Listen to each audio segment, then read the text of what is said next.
포지션이 아직도 정해지지 않은 경우는 처음 봤어요. 네.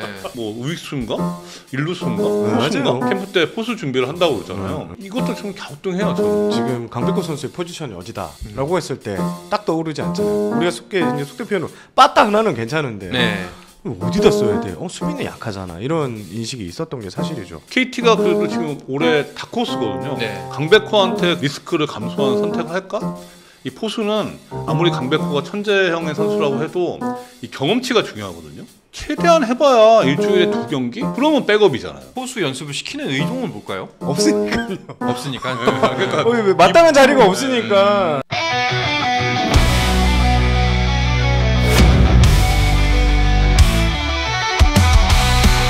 강백호 선수의 연봉 관련된 소식인데요. 지금 프로야구 모든 구단은 스프링 캠프를 떠났잖아요. 그렇죠? 근데 이 소식 와중에 들려온 깜짝 놀랄만한 뉴스가 바로 강백호 선수의 연봉 협상 소식이었습니다. 무려 7억 원. 네. 네. 사실 강백호 선수가 가장 연봉에 대한 관심이 높았던 게 결국에는 예비 FA이기 때문이에요. 예비 FA 프리미엄을 얼마나 측정할 것인가가 관건이었고, 혹시나 BFA 단연 계약이 발표될 것인가. 네네. 결국 뭐 BFA 단연 계약까지는 안 갔고, 지난해 연봉 2억 9천만 원에서 4억 1천만 원 오른 1천만 원 오른 7억 원에 계약을 했습니다.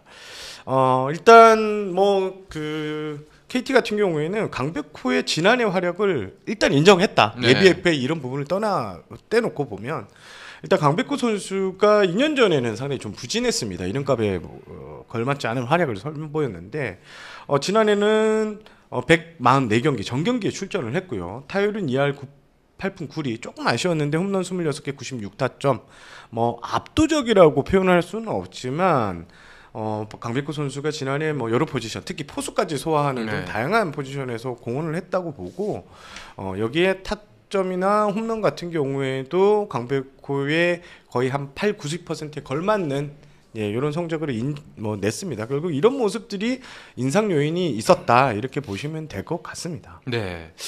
뭐 강백호 선수 사실 이번 FA에서 KT가 내부 FA 단속에 뭐 잘하지 못했지 않습니까? 네. 그러다 보니까 특히나 이제 내년 강백호 선수의 FA를 두고 모종의 조치를 취할 것이다. 그리고 그게 BFA 단연 계약이 될 수 있다도 이제 저희가 방송에서 다뤘었는데 그게 아니라 연봉 인상을 택했는데 이 정도 금액은 좀 많이 놀라운 것 같아요. 결국 예비 FA 프리미엄이죠. 예. 결국 강백호 선수가 올해 FA 자격을 마치고 FA 자격을 얻는데 지금 현재로서는 강백호 선수가 최고의 매물, 그러니까 그렇죠. 최대어라고 네. 뭐 바로 첫 손에 꼽히고요. 그리고 강백호 선수가 A등급입니다. A등급을 영입을 하게 되는 타구단으로 이적하게 될 경우에는 강백호 선수를 영입하려는 구단은 보호 선수 20인 외에 그리고 플러스 전년도 연봉, 그러니까 올해 연봉의 200%를 줘야 돼. 2배. 그러니까 14억을 줘야 돼. 네네. 이제는. 그러니까 그런 거를 감안해서 이번 이 연봉이 좀 어느 정도 결정이 됐다. 실력도 그에 걸맞게 좀 보였고 여기에 더 큰 것은 예비 FA 프리미엄이 크게 작용했다. 이렇게 보고 결과적으로 KT의 안전장치다. 네. 사실 KT는 이 모기업이 든든하지만 이게 그룹 오너가 운영하는 그건 아니잖아요. 네네. 여러 결제 라인도 상당히 많은 걸로 알고 있고 큰 돈을 투자하는 데는 여러 가지 난관이 좀 많습니다. 뭐 다른 이제 구단들 같은 경우에는 오늘의 결정이 확실하면 야 투자해 하면 투자를 하는데 여기는 여러 가지 과정이 있기 때문에 그래서 이제 돈을 쉽게 많이 못 쓸 수 있는 구조인데 그렇지만 KT 입장에서는 강백호 선수는 반드시 잡아야 되는 선수고요. 그를 위해서 이렇게 이제 전년도 연봉을 상당히 크게 지어주면서 너네 데려가지 마. 너네 데려가려면 야 이 선수 비싼 몸값에 여기에 우리한테 14억도 주고 20인의 선수도 하나 줘야 돼. 잃는 게 너무 많아. 안정장치가 담겨 있는 것이라고. 그러니까 의중은 충분히 알 것 같아요. 근데 또 구단을 운영하는 입장에서 바라보자면은 이렇게 한 선수 물론 중요한 선수입니다만 거의 뭐 얼굴이라고 할 수도 있고 몰아주면은 팀 내부 분위기를 좀 해칠 수도 있지 않나 이런 걱정도 들 것 같은데요. 약간 이제 원칙을 깬 부분이 있긴 해요. 네. 그래서 지금 이제 논란이 약간 있잖아요. 뭐 언론사 그 기사도 좀 그런 논란이 있고 그런 부분이 있는데 2013년에 제가 SK 있을 때 그 정근우, 최정, 송은범 선수를 예부 FA였는데 FA 프리미엄을 줬어요. 그러니까 2억 4천만 원 똑같이 네. 연봉을 인상을 시켜준 거예요. 근데 최정은 그때 야구를 잘했지만 그 해 전년도에 근데 정근우하고 송범 선수는 그 전년도에 부진했거든요. 네. 근데 다 누가 봐도 예비 FA 프리미엄인데 그렇다고 해서 세 명의 선수를 잡은 건 아니고 최정 선수만 잔류시키고 그 정근우 선수는 FA로 하나로 이적하고 송은범 선수는 트레이드로 또 기아로 가고 이랬어요. 그러니까 이 FA 프리미엄을 준다고 해서 예비 FA 프리미엄 준다고 해서 이 선수가 잔류 가능성이 높아진다. 저는 그건 아니라고 봅니다. 예, 오히려 이런 선례를 남겨서 뒤에 또 선수들 계약할 때 조금 어려울 수도 있고 사실 왜냐하면 이 선수들은 이렇게 예비 FA 프리미엄을 주는데 왜 나는 안 해주냐 이렇게 이게 형평성이거든요.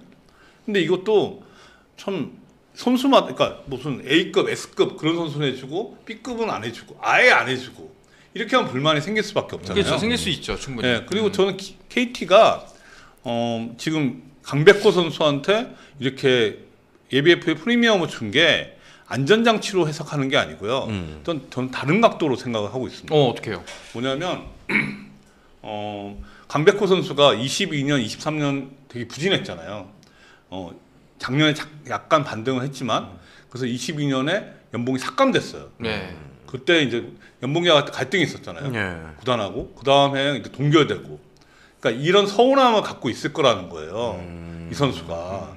그래서 그런 측면에서 이 선수를 좀 달래주는 차원에서 이렇게 하지 않았을까. 지금 정 기자가 말씀하신 것처럼 지금 이제 최대 300% 21억을 써야 된다. 이렇기 때문에 타구단에서 강백호를 못 데려갈 것이다. 이런 안전장치를 했을 것이다 라고 저는 생각하지 않아요. 잡으려고 하면은 21억도 씁니다. 그렇죠. 제가 볼 때. 그러니까 그런 거보다는 강백호 선수를 조금 이렇게 달래주는 차원에서 이게 이제 이번 시즌 마치고 있을 FA를 앞두고 좀 이제 미리 전문용어로 약 쳤다. 약을 쳤다 미리. 네. 약의 의미가 좀 다르다는 네. 거죠. 네. 타구단에 그 이렇게 들어오는 번잡하지 마. 그런 약이 아니고 그러니까 네. 강백호 선수를 조금 이게 좀 안아주는 네, 이런 모양새. 네. 저는 그렇게 생각합니다. 이번 이 영국 인상 결정 사실 이제 결정에 대한 분석은 뭐 다각도로 바라볼 수가 있습니다만 이 결정이 몰고 올 후폭풍에 대해서 말하는 사람들이 많거든요. 네, 거기에 대해서는 어떻게 생각하세요? 두 분께서는? 그러니까 후폭풍이라 하면 어떤 게 있을까요? 그러니까 지금 형평성 이제 네. 그쵸. 그 팀 내에서 그 정도인데. 그러니까 근데 저는 충분히 BFA 단연 계약이 좀 힘들었던 상황으로 알고 있었고 거기서 KT가 선택할 수 있는 거는 이 정도? 그리고 방금 단장님 말씀하신 대로 선수의 기분 좀 좋게 돼서 뭐 시즌 중이라든지 아니면 혹은 시즌 끝나고 나서 먼저 접촉할 기회가 충분히 있잖아요. 그 FA 딱 풀리기 전까지. 그때 이제 여러 가지 좋은 분위기를 만들어 놓기 위해서 이렇게 얼마나 돈을 줬다 이 얘기도 동감을 하고. 이제 제가 말씀드린 후폭풍은 이제 다른 팀 입장에서 봤을 때 선례를 남겼다는 측면에서. 근데 그거는 구단마다 네. 다 성향이 다 달라서 이거 다른 구단에 근데 끼친 영향보다는 그래요. 네. 오히려 아까 말씀해주신 선수들 내부에서 그렇죠. KT 내에서 내부에서도 그렇지만 그러니까 이거 물론 이제 저 혼자만의 상상일지 모르겠는데 사실 아까 말씀하신 S급, A급 선수들 타 팀에 아니 강백호 사례에선 이렇게 했는데 이미 그 FA 하기 그 전 시즌부터 소위 말하는 이제 마음이 상할 수가 있다는 거죠. 날 이렇게 안 해줘 강백호처럼 날 보호 안 해? 이런 것도 가능하지 않습니까? 그럴 수도 있습니다. 지금 기아 같은 경우도 조상우 선수는 명백히 삭감 대상이지만 인상을 시켜줬잖아요. 최원준 선수도 좀 인상폭이 조금 좀 큰 것 같고 이게 예비 FA 프리미엄이 어느 정도 들어간 거죠. 이게 그 강백호처럼 이렇게 두드러지지 않았을 뿐이지 어느 정도 구단마다 좀 감안을 합니다. 네. 저는 뭐 여기에 그것도 있는 것 같아요. 뭐 그건 아니 뭐냐면 KT가 계속 이제 선수들을 FA 내부 FA를 놓치고 하면서 돈이 없다. 네. 아까 말씀드린 뭐 의사결정도 구잡하고 돈을 크게 못 쓰는 구조다라는 거 그런 시선이 있었는데 우리 아니야. 할 수 있어. 우리도 돈 충분히 예비 FA 프리미엄까지 줘서 이 선수 대우할 수 있어라는 것을 보여주는 의도도 어느 정도 담겨 있지 않나 이런 생각도 좀 해봤거든요. 팬 입장에서는 덜 받는 거냐? 그럼 근데 진짜 그래서 이제 위즈 와서 왜집뭐소 잃고 외양간 고친다고 그럼 덜 근데 받는 거예요? 저는 이거라고 봐요. 결국에는 이 선수를 놓치지 않겠다는 의미인 것 같아요. 저는. 예. 그러니까 지금 고영표 같은 경우는 이제 BFA 단연 계약으로 5년 107억에 계약을 했잖아요. 제가 봤을 때 시도는 했을 것 같아요. 사실 지금 심우준하고 엄상백 놓쳤잖아요. 네. 그런 거 경험했기 때문에 강백호도 FA 풀리면은 못 잡는다라고 생각할 수 있기 때문에 트라이는 했을 것 같은데 잘 쉽지 않았을 거예요 분명히. 네. 네. 자, 강백호 선수의 이렇게 연봉이 무려 7억 원까지 오르는 소식이 굉장히 화제가 됐는데 사실 강백호 선수를 붙잡고 있는 것도 중요하지만 이 선수의 활용 방안에 대해서도 고민이 많아 보이는 게 사실인 건 확실합니다. 그렇죠. 지금 강백호 선수의 포지션이 어디다라고 했을 때 딱 떠오르지 않잖아요. 네. 우익수였나? 일루수를 했던 것 같기도 하고 작년에는 포수를 했는데 그쵸. 뭐야? 이거 도대체 어디야? 우리가 속된 표현으로 빠따 하나는 괜찮은데 네. 어디다 써야 돼? 수비는 약하잖아. 이런 인식이 있었던 게 사실이죠. 그래서 이제 지금 KT의 약간 뭐 강백호 의견도 반영됐을 것 같고 포수 역할을 이제 맡기려고 본격적으로 움직이는 것 같아요. 이거는 그냥 막 갑자기 결정된 문제가 아니라 네. 계속 꾸준히 작년부터 이제 좀 어느 정도 테스트를 했었고 괜찮고 왜냐면 또 고교 시대는 또 포수로 주로 포지션을 많이 받기 때문에 지금 강백호 선수가 포수로 변신을 하기 위해서 어마어마하게 맹훈련중이다. 열심히 하고 있다 이런 소리가 계속 현장발 기사로 나오고 있는 건 사실입니다. 네. 그 기사에서는 어떤 기사는 그런 얘기도 있던데 만약에 이제 강백호가 메이저리그 진출을 타진을 해본다면 어떻게 될 것인가? 그러니까 저는 쉽지 않다고 봐요. 네. 수비가 안 되면 절대 안 해요. 아무리 메이저리그는 타격수는 아무리 배트가 좋아도 그러니까 이정우 선수가 우리가 진짜 생각 이상으로 1억 달러를 넘기면서 갔던 이유 중에 하나가 그쪽에서 본 게 외야에서 수비 움직임, 발, 그다음에 레인지, 네. 범위 수비 범위를. 근데 강백호 선수는 좋은 수비는 아니잖아요. 어느 포지션 그렇다고 지타를 두기에는 지타에는 더 어마어마한 선수들이 많기 때문에 이 방망이로 빅리그를 가기에는 모르겠습니다. 올해 막 50개, 60개 날리고 뭐 타점이 한 150개 정도 날리면 그런 완벽한 뭐 퍼포먼스를 보여주지 않는 한, 어메이징한 활약을 보여주지 않는 한 이 방망이로 나가는 거는 쉽지 않을 것 같아요. 근데 강백호급의 선수가 지금 FA를 앞두고 이 포지션이 아직도 정해지지 않은 경우는 사실 전 처음 봤어요. 네. 그럴 수가 없거든요. 근데 지금 뭐 우익수인가, 일루수인가, 포수인가. 맞아요. 지금 이제 올해는 캠프 때 포수 준비를 한다고 그러잖아요. 근데 이것도 좀 갸우뚱해요 저는. 왜냐하면 장성으로 이길 수가 없어요. 저는 장성우 결국에 쓴다 봐요. 네, 그러니까 지금 아니 KT가 그래도 지금 올해 다크호스거든요. 네. 우승권에 다크호스 팀인데. 강백호한테 그런 그 리스크를 감수한 선택을 할까? 게다가 지금 감독이 이강철 감독이잖아요. 투수 출신이기 때문에 그런 선택을 하기는 좀 어렵다.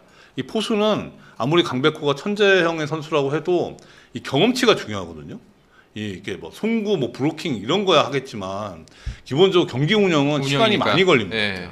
네, 그러니까 최대한 해봐야 일주일에 2경기 이렇게 봐야 되는데 그러면 백업이잖아요. 네. 백업 포수 겸 지명타자. 지금 이 상황에서 우익수나 일루수도 어렵죠. 수비 연습을 지금 안 하고 있는 거니까. 네. 그러니까 결국에는 수비 포지션은 또 애매하다는 거예요. 그럼에도 불구하고 이강철 감독이 자꾸 포수 연습을 시키는 의도는 뭘까요? 지금 포지션 자체가 일루는 네. 문상철 있고 뭐 황재균도 올 수도 있고 일루는 딱 좀 정해져 있잖아요. 포화된 상태예요. 포화에 가깝고. 외야도 마찬가지죠. 외야도 뭐 지금 로하스, 배정대, 네. 김민혁, 네. 게다가 장진혁도 들어왔으니까. 맞죠. 지금 이제 외야도 그렇고 일루도 그렇고 자리가 어느 정도 다른 선수도 채울 수 있는데 포수는 지금 2번 포수가 애매해요. KT가. 네. 그러니까 이제 그런 2번 포수 역할 겸 이제 지명타자로 이렇게 쓸 것 같은 거죠. 전 완전 냉정하게 얘기하려고 네. 없으니까요. 없으니까. 그러니까 왜 마땅한 자리가 없으니까 여기서 선수가 또 의지도 있고 그리고 또 사실 우리가 뭐 포수하면 전부 이제 대박을 터뜨렸으니까. 그렇죠. 그런 가능성을 선수도 아마 원할 거예요. 그런 의미에서 한 거지. 이게 냉정하게 말하면 수비가 안 되니까. 다른 포지션 수비가 그렇게 믿고 맡길 수준은 아니니까. 근데 저는 강백호 선수가 한 포지션을 꾸준하게 썼으면은 일루나 외야는 충분히 보는 선수거든요. 저는 뭐 좌익수 사실 네, 뭐 한동민 선수 아니 한유섬 선수 같은 경우에도 사실 수비가 좋은 선수는 아니었잖아요. 뭐 어느 정도는 하는 예, 선수예요. 예, 예. 워낙 재능이 뛰어난 뭐 이렇게 팔방미인 선수기 때문에 네. 투수도 되고 포수도 되고 뭐 외야수도 되고 내야수도 되고 이러니까 오히려 조금 손해를 본 케이스죠. 오히려. 네. 그러니까 최정 같은 경우도 딱 그런 선수였거든요. 투수도 보고 포수도 보고 네. 내야도 보고 뭐 네. 외야도 보고 네. 이런 선수 결국에 3루로 고정시켰기 때문에 지금의 최정이 된 맞습니다. 거예요. 자, 그런 부분 과연 이제 다음 시즌에서는 어떻게 드러날지가 연봉 7억을 받으면서 한번 고민을 해보면 좋을 것 같습니다. 알겠습니다. 스포츠 플러스 한정의